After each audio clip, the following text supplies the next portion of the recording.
Bien, Monsieur le Président, Mesdames les ministres, Mesdames et Messieurs les rapporteurs, mes chers collègues, ce dernier budget du quinquennat nous permet de faire un premier bilan de la mise en œuvre de la LPM. Ce bilan tient en deux constats.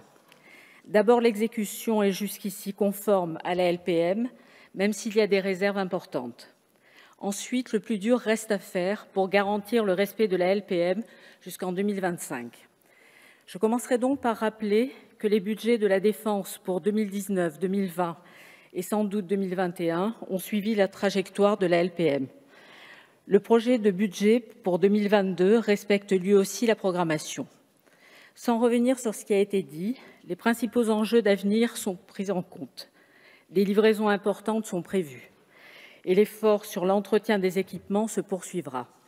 Pour autant, des inquiétudes demeurent sur le financement des OPEX, nous venons d'en parler, sur le service de santé des armées qui affronte une pénurie de médecins, ou encore sur les livraisons de petits équipements dont les cibles ne sont pas atteintes. J'en viens à l'avenir, avec un effort bien plus difficile à réaliser dans les prochaines années.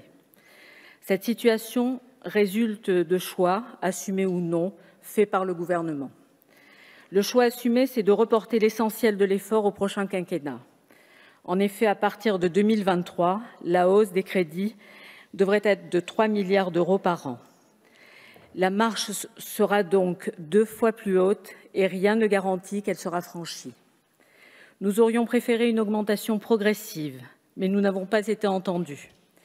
Je le déplore parce que, comme l'a rappelé le Sénat, nos armées avaient la capacité d'absorber des hausses plus importantes. J'en viens aux choix qui ne sont pas assumés par le gouvernement. Cela a été dit, contre toute attente, l'actualisation de la LPM en 2021 n'a pas pris la forme d'une loi. Nous y voyons une fois de plus la défiance envers le Parlement. Cette actualisation est insuffisante et l'ensemble des surcoûts n'est pas pris en compte. S'agissant de l'export, les contrats conclus avec nos partenaires européens sont de bonnes nouvelles.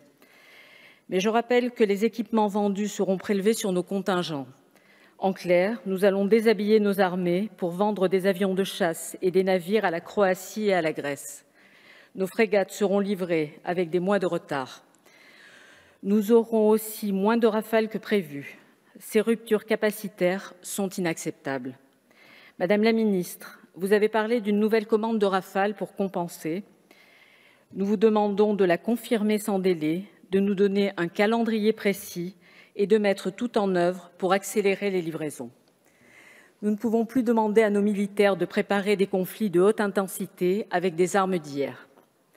Le Sénat l'a bien rappelé, la LPM est évidemment impactée par ces ventes qui ne sont pas prises en compte dans l'actualisation. Vous avez retenu un périmètre de 1 milliard d'euros. Le Sénat l'estime en réalité à 8,6 milliards. Avec cette sous-évaluation, vous faites le choix de ne pas assumer. Vous annoncez quelques reports de programmes et vous renvoyez de fait les arbitrages difficiles à l'après-2022. J'espère que la future majorité saura quant à elle prendre ses responsabilités en votant une vraie loi d'actualisation. C'est un impératif de sincérité que nous devons à nos armées et à nos soldats.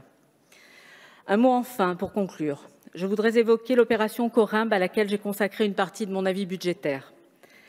Elle a pour théâtre le golfe de Guinée, qui est la zone maritime la plus dangereuse au monde. Les trafics et la piraterie ont atteint des niveaux alarmants, avec des conséquences pour les États côtiers, mais aussi pour nos intérêts dans la région. La Marine nationale mène une action déterminante pour protéger la zone avec 330 jours de présence par an. Pour espérer mettre fin à l'insécurité, il faudrait renforcer nos efforts, notamment en privilégiant l'envoi de bâtiments avec des moyens aéroportés et en convainquant les pays riverains d'accepter l'emploi d'équipes de protection embarquées à bord des navires. Alors que l'instabilité persiste au Sahel, notre présence dans le golfe de Guinée doit se renforcer pour éviter un élargissement du front. Voilà, mes chers collègues. Concernant le vote de la Commission des Affaires étrangères, elle s'est prononcée en faveur des crédits de la défense. Pour ma part, et pour toutes les raisons que je viens d'évoquer, je fais le choix de l'abstention.